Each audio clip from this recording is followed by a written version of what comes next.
In this video, the top water sports activities on the Montenegrin coast. What to try, how much it costs, and where to get the most adrenaline. Let's go. Probably the easiest and most accessible water activity in Montenegro is snorkeling. If you already have a mask, perfect. If not, you can grab one at pretty much any beach for 10 to 15 euros and you're good to go. No, Montenegro isn't Egypt or Bali. You won't find coral reefs or sea turtles here, but the water is crystal clear and the rocky seabed makes every swim feel like a mini adventure. If you're going snorkeling in Montenegro, we recommend doing it in Sveti Stefan. Right around the island, there's a lot of sea life, and it's really beautiful. Another spot where we went snorkeling was Petrovac. But unlike Sveti Stefan, reaching the islands of Katic and Sveta Nedjelja by swimming can be tough, so you'll probably need to rent a catamaran or a small boat. This time though, we decided to try something different in Petrovac, SUP Surfing. The thing is, we rented the SUPs way too early in the morning, and they gave them to us deflated. Not knowing any better, we didn't pump them up all the way. And while they floated just fine, we couldn't stand up on them, which, honestly, is the whole point. Stand up easily and glide like butter. So yeah, better to rent already inflated SUPs. You'll find them at most beaches, usually for around 10 euros an hour. Just don't forget sunscreen and some water. Some boards even have a mesh net where you can stash your bag or other stuff. Had fun? Definitely. Worth it? Of course worth it. Sunbathe, swim somewhere surrounded by nature with no one around. No one to disturb you on the beach. Rent a SUP for the day. Sail here, swim, relax. Bliss! People also say it's nearly impossible to flip a SUP, especially when the water's calm. So it's not just fun and scenic, it's actually pretty safe too. Now we're kicking things up a notch, both in adrenaline and in price. Next up, jet skiing. It's 80 euros for 30 minutes. And here's the simple rule. The more time you book, the better the deal. What's great is that you can ride a jet ski with 2 people, or even 3, taking turns. You can switch drivers and really make the most of those 30 minutes. Before you start, they take you out by boat to a safe distance from the shore, into a free zone where you can ride without any worries. If you're lucky and the waves are just right, you'll actually catch some air at speed. In those moments, the main thing is to hold on tight and always wear a life jacket. Don't worry, they give you one right away. The controls are pretty intuitive, so even first-timers will feel comfortable.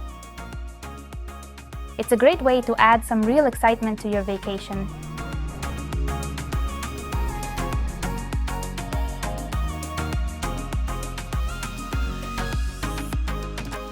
Awesome. A jet ski is always a great idea. It's like a motorcycle on water. And I love that stuff. Lots of emotion, lots of fun, especially when you start weaving across the water. Love it. Highly recommend. eFoil is a lot trickier to handle. It's a board with an electric motor and a hydrofoil underneath. When you pick up speed, it lifts you above the water and you literally start to glide, thanks to the lift from the foil. You control it with a handheld remote. It lets you adjust your speed as you ride. But the height you rise above the water depends on your body position and balance. The handling is super sensitive, and that's what makes it challenging. You go through 4 stages, first lying down, then on all fours, then on your knees, and finally standing up. It takes real focus, but that's what makes it fun. The price is 80 euros for 30 minutes, but if you've never done anything like this before, that's probably not enough to really get the hang of it. Better to book more time right away.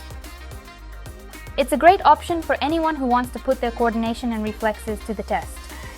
It looks way easier than it actually is. In reality, it takes a lot of balance.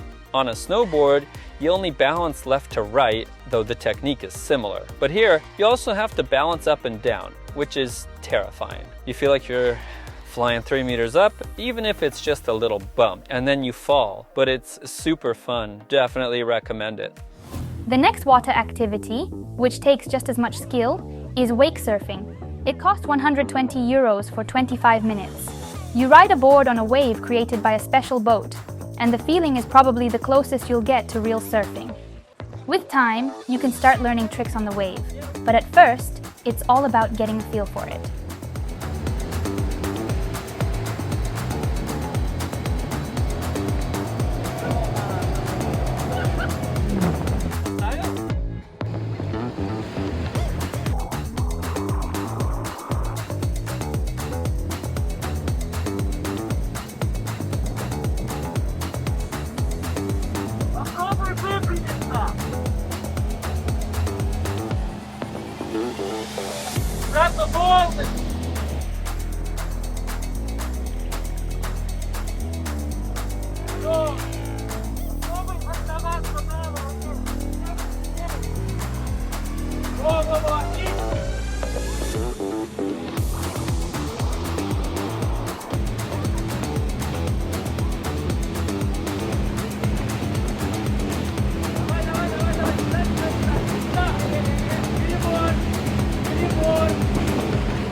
For a first time, that was awesome. You basically went without the rope.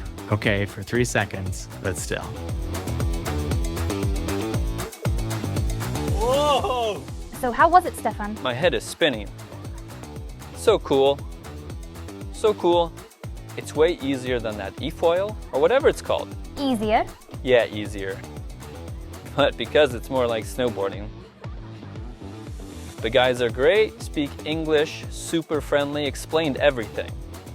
It was awesome. So many emotions, and I'm glad I managed to stand up on the first try. I thought it'd be harder. Swallowed some water. But hey, that's good for you. Highly recommend it to everyone. Nice. Write in the comments what you like the most, and our next water adventure is rafting on the Tara River. Subscribe so you don't miss it.